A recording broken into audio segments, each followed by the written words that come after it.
Last December, I drove to North Carolina to help my mother move. I came back to Ohio with a car full of things, possessions that she had but no longer had room for, or other things that she would just like me to have. Among them was a large Rubbermaid box containing some 600 slides. I promised her that I would take them home and scan them all to digital and tell her what was on them.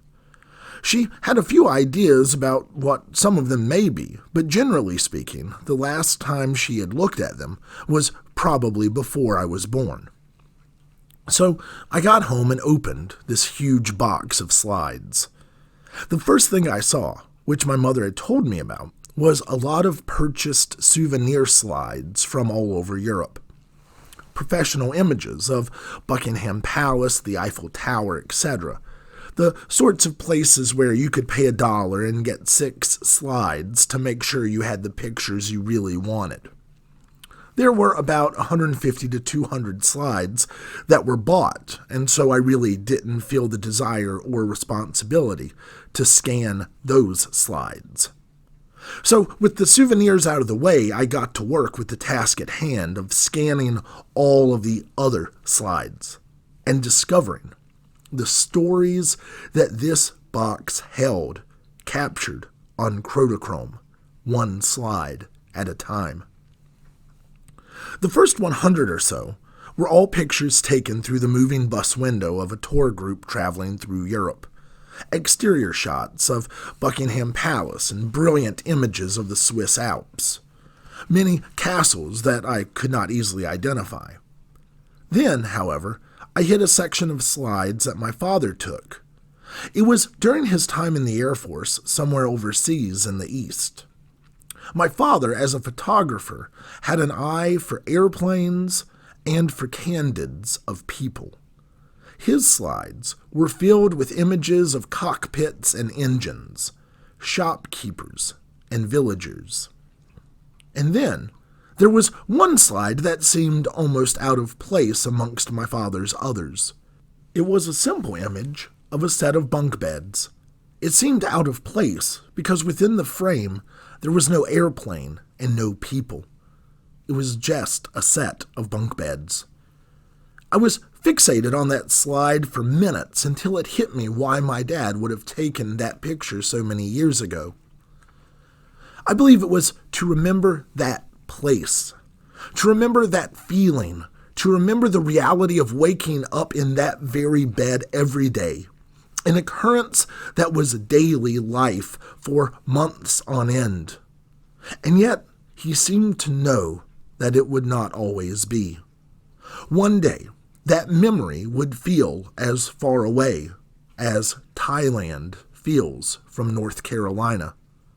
And hopefully that image, that bed he saw every day, would be able to carry him through time and space the way that photos can, to that exceptional reality that we often lose in the process of releasing our more mundane memories to life as it continues.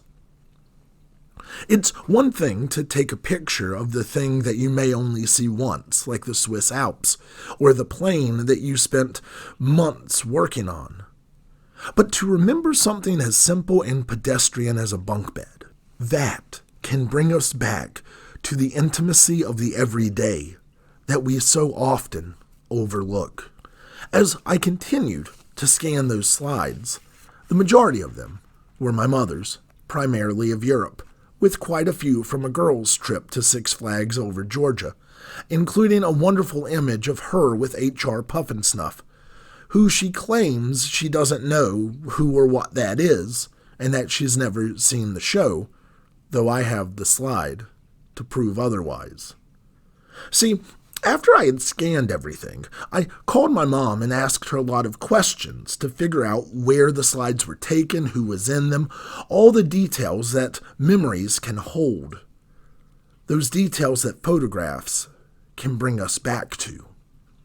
What I quickly put together was that all of these slides in this huge Rubbermaid box were shot in 1971, which was fascinating, seeing my parents in 71. And it was especially fascinating because they didn't meet each other until January 19th, 1975. They seem blissful in these slides, but alas, there is more to the story. We know that because we can see where those lives led. I am proof of where those lives led. And we can see that there are other people in the pictures who experienced those same days and also captured memories, undoubtedly some similar and others different. That's really my favorite part of picture taking, the memories that aren't in the picture, but that the picture can bring up, the context, the who, what, when, where, and why of picture taking, the stories that they remind us of, and the life lived in between them. To look at a picture, and regardless of how tranquil, fun, or blissful it might seem, to stop and say, but alas, there's more to this story. I find it the same when listening to a gospel reading in worship. The sections of Matthew, Mark, Luke, or John that we hear on any given Sunday are but a snapshot of a bigger picture. The ones that we can recall to mind most are the ones we have heard most frequently. And yet, to read around the gospel, by that I mean the verses before and after any prescribed passage, helps us with the context, helps us to fill in the picture of what else is going on. Today's gospel is from the 6th chapter of Luke, and is his well-known account of the Beatitudes. Blessed are you, Jesus tells us, 4 times. Before the 4, woe to yous. Though, if we go back to the beginning of this chapter, chapter 6, we see part of a journey that is much longer than one sermon on one mound. Jesus begins this chapter by arguing with the Pharisees about what you can and can't do on the Sabbath. Then Jesus heals a man on the Sabbath. Then the whole party, Jesus and the disciples, go up a mountain where Jesus calls his disciples and chooses 12 of them to be the apostles. Simon Peter, Andrew, James and John, Philip and Bartholomew, Matthew and Thomas, James, the other Simon, who was called a zealot, and then Judas, the son of James, not to be confused with Judas Iscariot, who became the traitor. That is literally how the verse before today's gospel ends. And Judas Iscariot, who became a traitor. Talk about a woe to you, eh?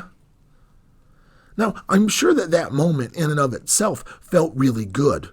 The moment when the 12 were picked. The band was assembled. The Kodak moment was there, waiting for the group shot. Oh, how blissful. But alas, we know that there is more to the story. We know what the next 3 years holds for Peter and Judas and Jesus and others. We know that there is always more to the story.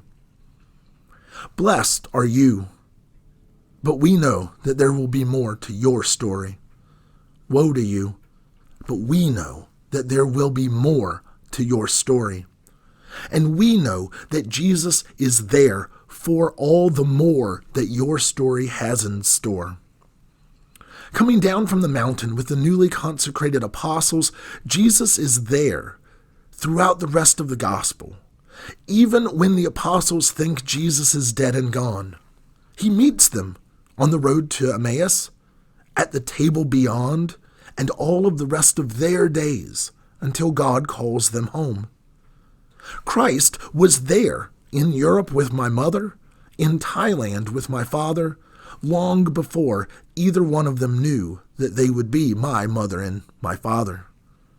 Jesus was there, and Jesus still is. So this is what I'd like you to do. When you get done listening to this sermon, or get home from wherever you are, pull out an old photo album, an old slide carousel, that old box of pictures that you have stored away in your attic or garage or wherever, and take the time to look through them. and investigate the images and the memories that they bring up. Think about your life between then and now, the blessings and the woes, and then remember that Jesus was with you every step of the way, and that Jesus is still leading you, still loving you, and still carrying you, especially when you feel like you can't carry yourself. In the moments between then and now, when you didn't know what was happening or what your next step might be, Jesus was there, caring for you when the weight of the world felt too suffocating or ambiguous or ambitious. Jesus was there on that great trip that you took with your friends, when you played with your childhood dog in your parents' backyard, and when your family got together to celebrate life and each other. The power of the gospel this day is just that Jesus is still here, still with us, with you and I. And so, in these moments, the moments that make up today, moments that might seem mundane as they happen, moments probably not captured on Kodachrome and kept in a slide carousel, but rather caught on cell phones and kept on Facebook, on images that we too will look back on one day in the future. And in that moment, then we will be able to remember what God was doing for us now when these pictures were taken, even if we can't see it right now. Amen.